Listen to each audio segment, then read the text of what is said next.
Na na na na na. Na na na na na na na. Hi, Wow Life! Another video, another share guys, another POV! So, ngayon guys, magbibigay tayo ng point of view dito sa isang, actually, nagpapayo si Joy sa mga bashers. Dahil, ngayon napansin nyo ba na lumalakas ang Danjoy ngayon?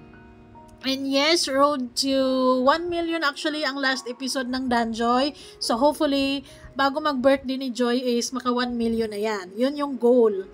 Now, syempre, yung mga bashers, hindi rin nila matanggap na ganun ang nangyayari dahil gusto nila mapabagsak, dahil gusto nila is, alam mo yun, yung parang hindi dapat sisikat si Joy or ang Danjo. Yun yung gusto ng mga bashers, di ba? Pero, naintindihan ko sila kung bakit dumarami sila ngayon, lumalabas sila ulit ngayon, dahil kung ganyan naman kaganda, talagang lalabas ka. Bakit ba? Parang maisip mo talaga, ang dami-dami namin, nagsanib pwersa na kami sa pangbabash, ganito, ganyan, kung ano-ano ng mga sinasabi mo sa kanya, pero wala, hindi tumalab, patuloy ang pagiging maganda ni Joy at sexy. Anyways, bago ang lahat, don't forget to support and subscribe Kuya Val Santos Matubang at Edna Vlog Kalingap Rap at sa lahat ng Team Kalingap. Syempre guys, salamat sa support at pagmamahal nyo sa aming mga Kalingap reactors. And yes, still available ang ating sabon for only 55 pesos sa mga may gusto dyan na gusto ng bakbakan for 2025. Ay nako, subukan nyo ang sabon natin guys dahil hindi pa kayo magsisisi dahil talagang ipaglalaban niya ang 55 pesos nyo. Thank you so much! Anyways, so actually ito yung TikTok ni Joy kahapon na talaga namang gustong gusto ko yung pormahan niya. Well, no question at all dahil kahit ano namang isusuot ni Joy dahil sa pagiging sexy niya at maganda, natural na puti, makinis, talagang kahit anong isuot niyan, kahit magsuot ng masahan yan, maganda. 'Di ba? Pero grabe, ang ganda ng suot niyan. Ang simple pero ang lakas ng appeal, ang lakas ng dating, gano'n ang nangyayari.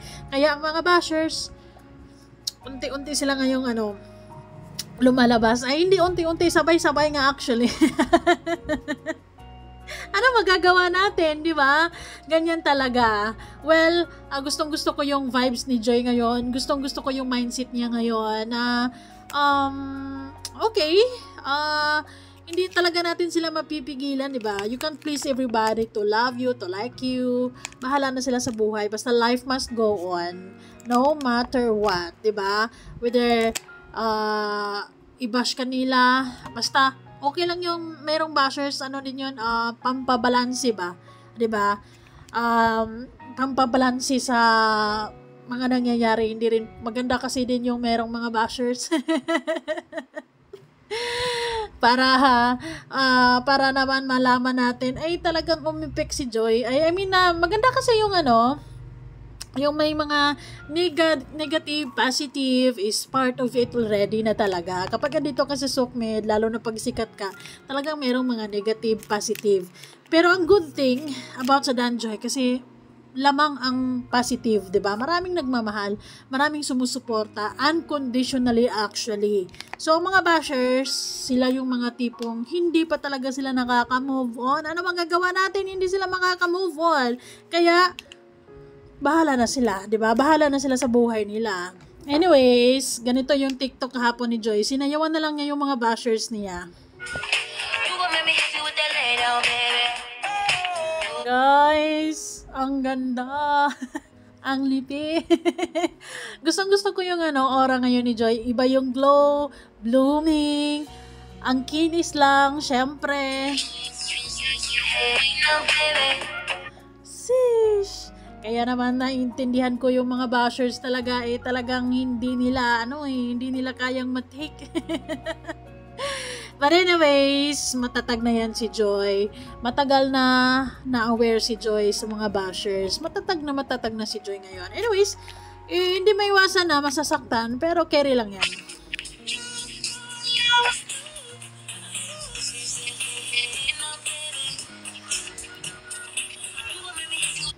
Sheesh! Ang simple, no? Ang ganda ng jacket na yan. ang sexy lang ni Joy dyan, di ba? Hindi need na magpakita ng kung ano-ano pa man. Pero, ay, very Latina. Nagagandahan ako talaga sa forma na yan ni Joy. Naku, more TikToks pa, Joy. I love it. Pansin nyo ba yon? Sinasayawan tayo pati ng collarbones ni Joy.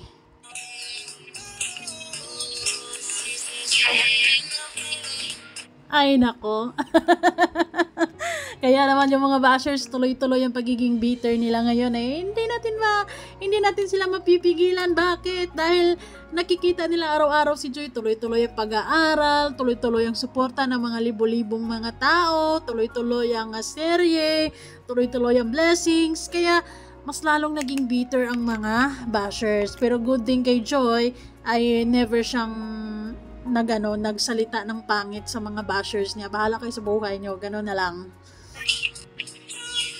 Grabing collarbones yan. Anyways, andito na tayo sa sinasabi ni Joy para sa mga bashers niya. Well, sa totoo lang, this is good, di ba? Na, kumbaga yung ginawa ni Joy dito is just like paalala lamang. Pero pag sinabing bashers, kasi wala na silang kumbaga, siguro na nabalot na yung puso nila ng kabitiran talaga.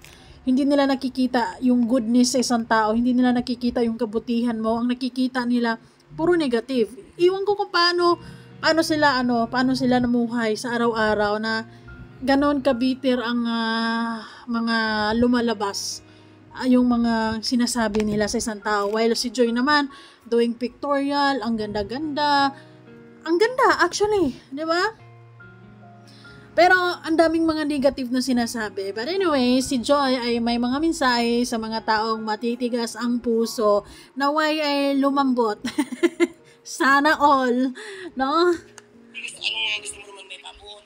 Sa itong mga nagdalinggo ay napapansin ko at marami naman nakapansin talaga niyan na dumami na naman yung basher, no? Dumami na naman sila. Anong gusto mo may papot sa kanila?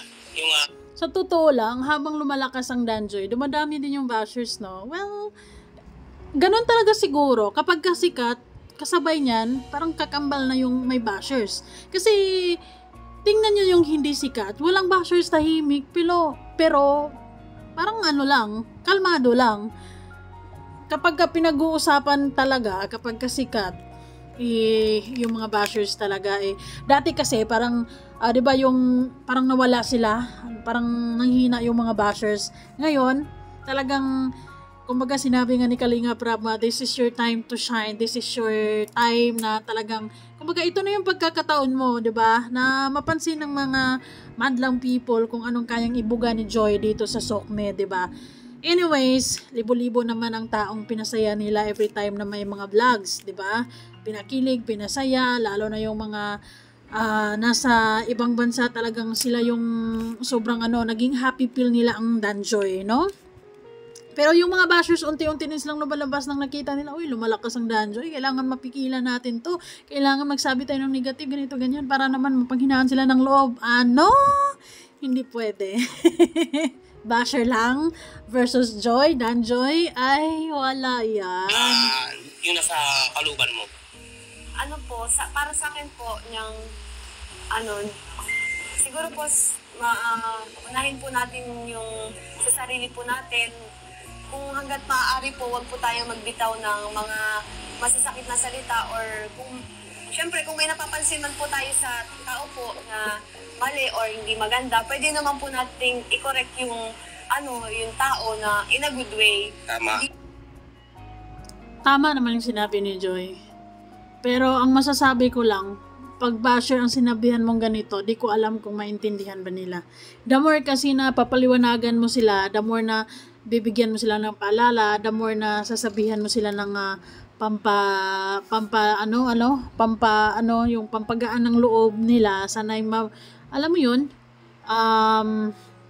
hindi nila yung pinapakinggan tuloy pa rin sila sa kabitiran nila. Napansin nyo na kahit anong pagpapaalala mo, kahit anong sasabihin mo na love, make love, not war, spread love, ganon, hindi pa rin talaga yan nakikinig kasi wala pagising nila sa umaga, bitter sila.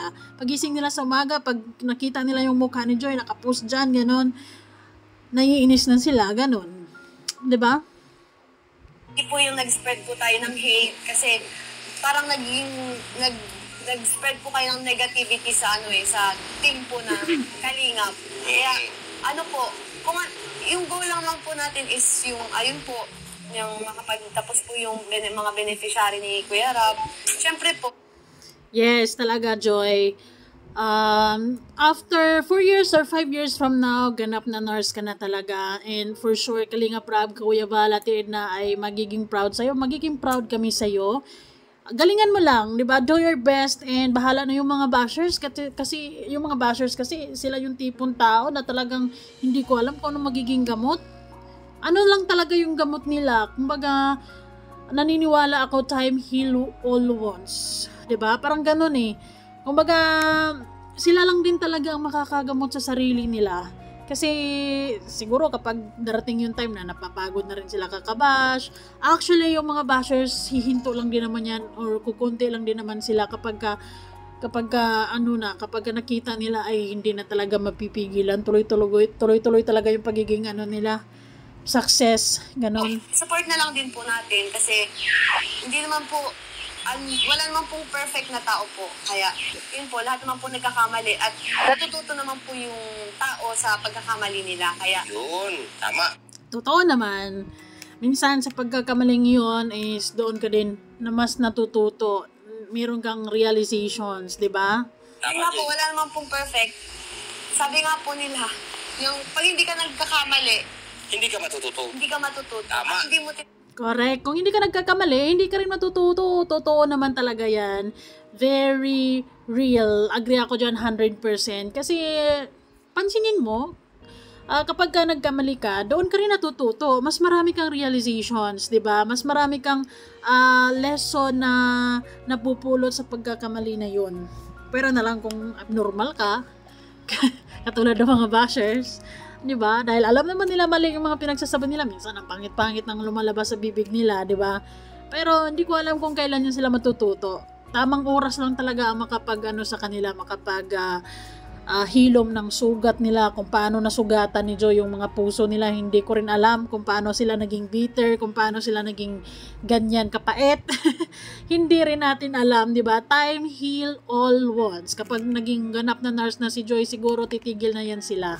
'Di ba? Siguro mapag-isip-isip na rin sa tama na to. Dahil 4 years naman ako naging bitter, tama na. Dahil hindi na rin naman na healthy, 'di ba? Siguro sila lang din yung makapag-realize. try yung best mo para matuto. Kaya okay lang po magkamali. Ayan. Kung nagkamali man po, punayin po natin.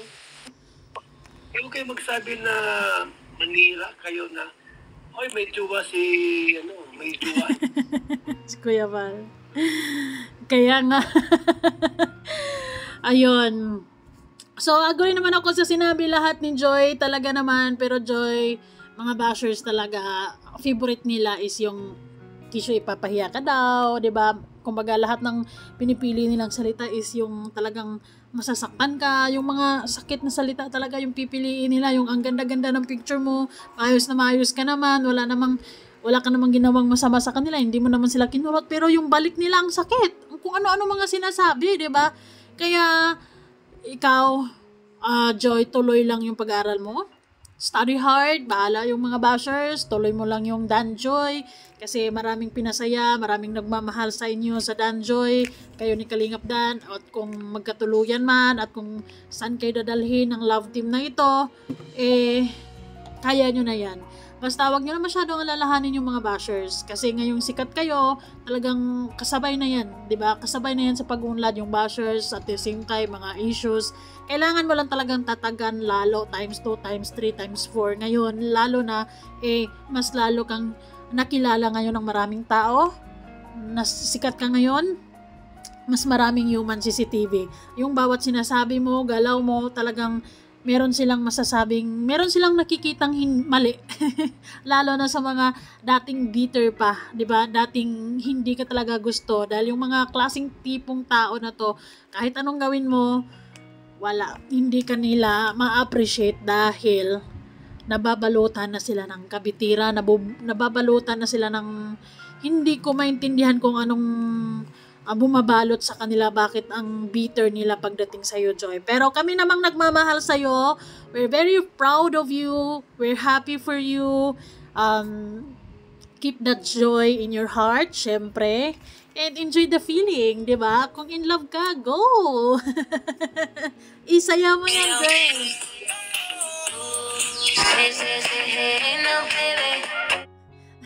Sayawan mo lang kasi talaga yung mga bashers sa totoo lang, the more napapalalahanan mo yan, well, kaming mga supporters, ay kami lang din yung maka-appreciate niyan. Pero yung mga bashers, nako, iwan ko na lang kung ma-appreciate nila yan. Pero good thing na kita nyo yung kahit na binabash ka, ang sama-sama ng mga sinasabi nila sa'yo, pero wala kang sinabing masama sa kanila. Ay ang sinabi mo lang, sana maging maayos sila, 'di ba? Sana kalmahan naman nila, love. Pero ganyan kasabihan mo lang yung mga bashers, stay strong. Stay strong sa mga bashers ni Joy, syempre. Dahil medyo matagal-tagal pa kayong magiging bitter. O, 'di ba? Akalain mo 'yon, hindi rin madali ang pagiging bitter araw-araw. Hindi rin madali na mabigat din sa puso ang pagiging bitter araw-araw na hindi mo rin maintindihan kung bakit ka nagiging bitter sa tao na 'yan. Never ka naman kinurot, hindi ka rin sinaktan, pero bakit naiinis ka? 'Di ba? Kaya kung sinasabihan yung si Joy na stay strong, stay strong din sa mga bashers. Dahil sigurado na tuloy-tuloy ang pag-aaral ni Joy, ang blessing, tuloy-tuloy ang Danjoy. Maraming salamat sa suporta at pagmamahal ng lahat ng mga sumusuporta sa Danjoy. Dahil sa inyong lahat, palakpakan yung mga sarili nyo, tuloy-tuloy ang tuloy-tuloy ang buhay. Syempre, 'di ba? Salamat sa suporta, syempre sa kalingap, sa bawat panonood, sa pag-aabang sa Danjoy. Actually, namimiss na natin kung anong mangyayari sa susunod na episode, 'di ba? Pero wala pa, tuloy ang pagiging marathoners natin. Thank you guys so much for watching. Bye-bye.